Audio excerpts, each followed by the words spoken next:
Welcome to Tara Maa kitchen. আজকের recipe পায়েস। আজ আমি রেসিপি বানাবো পায়েস। পায়েস বানাবো বলে আমি 2 কেজি দুধ নিয়েছি আর 200 গ্রাম গোবিন্দভোগ চাল নিয়েছি। দুধ আর চাল আমি একসাথে ভিজোতে দিয়ে দিয়েছি। আর নিয়ে নিয়েছি পরিমাণ মতো কাজু আর কিশমিশ। কাজু আর কিশমিশটাও আমি জল দিয়ে ভিজিয়ে রাখবো। এবার চলুন পায়েসটা আমি বসাই। গ্যাস জেলে আমি দুধ ফোটাচ্ছি। দুধ আর চাল একসাথে আমার ফুটছে।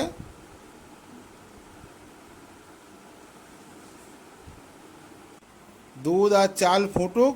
চলুন আজ আমি আপনাদের দেখাই আমার বাস্তু দেবতা তারামা আর গুরুদেবকে। চলুন,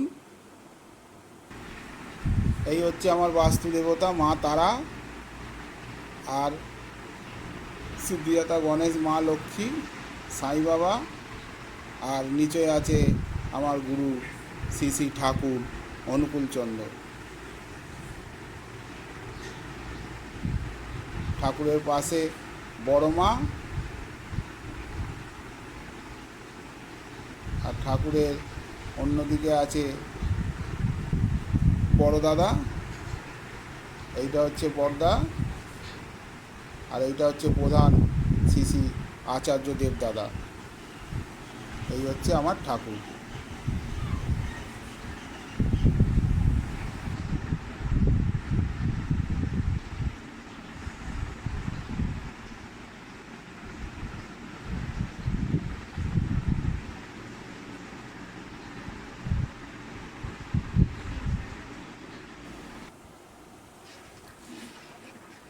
দেখুন আমার চাল সেদ্ধ হয়ে গেছে। আমি পুরো পায়েসটা দুধ দিয়েই করছি, একটুও জল দিইনি। চালটা আমার সেদ্ধ হয়ে এসছে। এবার আমি দিয়ে দেবো এতে পরিমাণ মতো চিনি। চালটা আমার ভালোই সেদ্ধ হয়ে গেছে। আমি পরিমাণ মতো চিনি দিয়ে দিচ্ছি।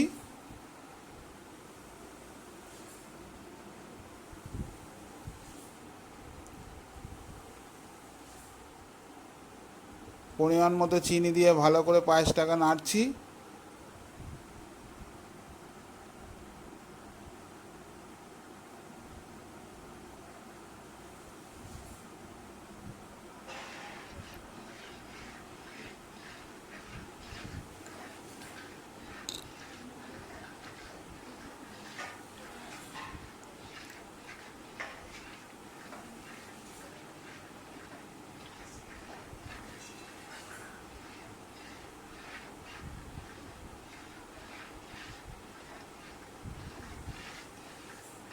এবার কালার আনার জন্যে আমি 5-6টা বাতাসা দিয়ে দেবো।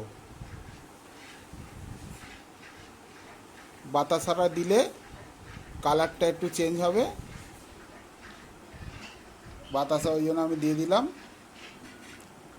তারপরে দিয়ে দেবো ভিজিয়ে রাখা কাজু আর কিশমিশ। আমি ভিজিয়ে রেখেছিলাম, সেটা আমি দিয়ে দেবো।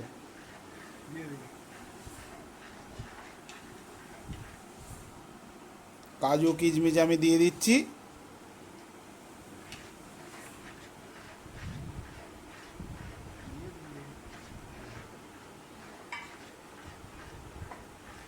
পায়েসটা আমার হয়েই এসছে।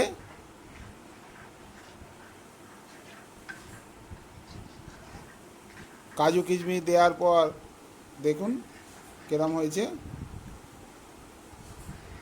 বেশি আমি ঢিলে রাখবো না, একটু টাইট টাইটই করব। নামাবার আগে আমি দিয়ে দেবো 1 চামচ ভালো ঘি। আমি ঘি 1 চামচ দিয়ে দিয়েছি।